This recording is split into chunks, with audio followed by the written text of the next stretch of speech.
नमस्कार दर्शक बंधु मु प्रदीप आपण मानक स्वागत करुच्ची आज आउ एक नुआ भिडियो तो बहुत दिन धरी राज्य रे थिबा समस्त श्रमिक मानक पई जो लेबर कार्डर नुआ आवेदन बंद थिला तो वर्तमान सरकार से लेबर कार्ड को आपण माने नुआ करी केमिति आवेदन करेंगे से नहीं गोटे गुरुत्वपूर्ण अपडेट जाकि देइचंती जो थे कि जो मानक पाखरे लेबर कार्ड नहीं से माने लेबर कार्ड फॉर्म वर्तमान ऑनलाइन आवेदन करें। तो से लेबर कार्ड आपण माने आवेदन कलापर आपण मानक विभिन्न प्रकार सहायता राशि जाकि प्रदान करा जाय थाए।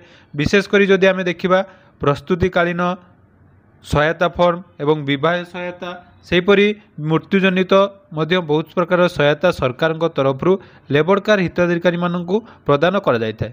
तेबे आसंतु जानिबा आपण माने लेबर कार्ड पई केमिति ऑनलाइन ले आवेदन करेंगे एवं यही आवेदन कलापर आपण मानू केमिति लेबर कार्ड मिल पारिबो से विषय संपूर्ण डिटेल्स आज ये भिडियो रे जानिबा। ता पूर्व जदि चैनल को प्रथम थर विजिट करछंती वीडियो को लाइक करेंगे, चैनल को सब्सक्राइब करनथिले एबे ही सब्सक्राइब करी पाखरे थिबा बेल आइकन को क्लिक करी ऑल सेट कर देबे।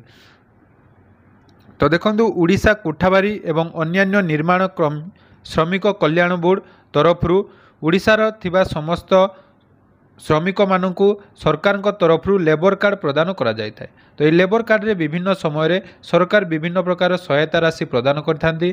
तो वर्तमान सरकार निर्माण श्रमिक मानू पाखक जेबे सरकार एवं निर्माण श्रमिक मानू लेबर कार्ड बंटन कले श्रम मंत्री गणेश राम सिंह खुंटिया अर्थात आज जो माने नुआ करी निर्माण श्रमिक माने लेबर कार्ड पई आवेदन करथिले सेमानकर लेबर कार्ड जहाँकि प्रदान करा जायछि। तो सेहीपरि देखंतु 314 ब्लॉक रे कराजिबो लेबर पंजीकरण अर्थात सरकार तरफ वर्तमान लेबर कार्ड रे प्रत्येक पंचायत बा प्रत्येक ब्लॉक रे थिबा समस्त लेबर मानू अंतर्भुक्त कराजिबो।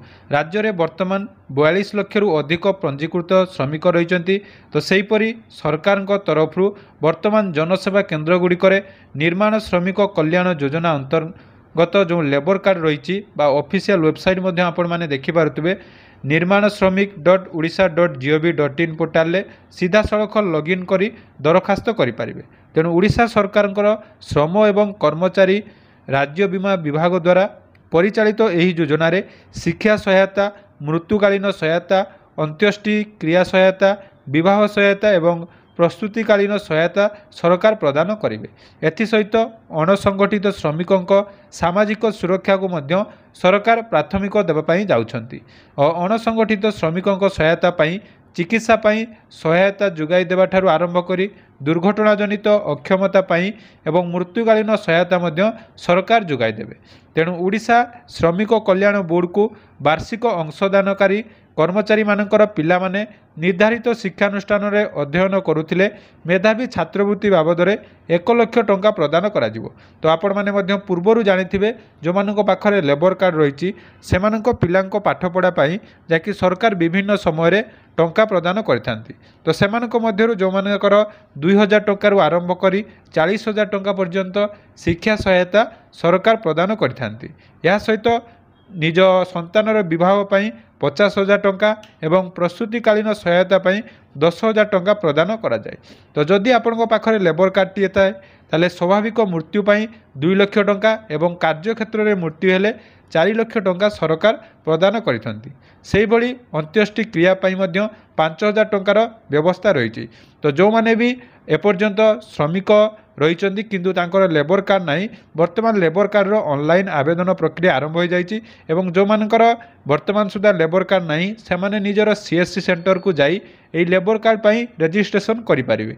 तो पूर्वर बहुत सारा कमेंट आपण माने करुथिले जे लेबर कार्ड ऑनलाइन केमिति होबो।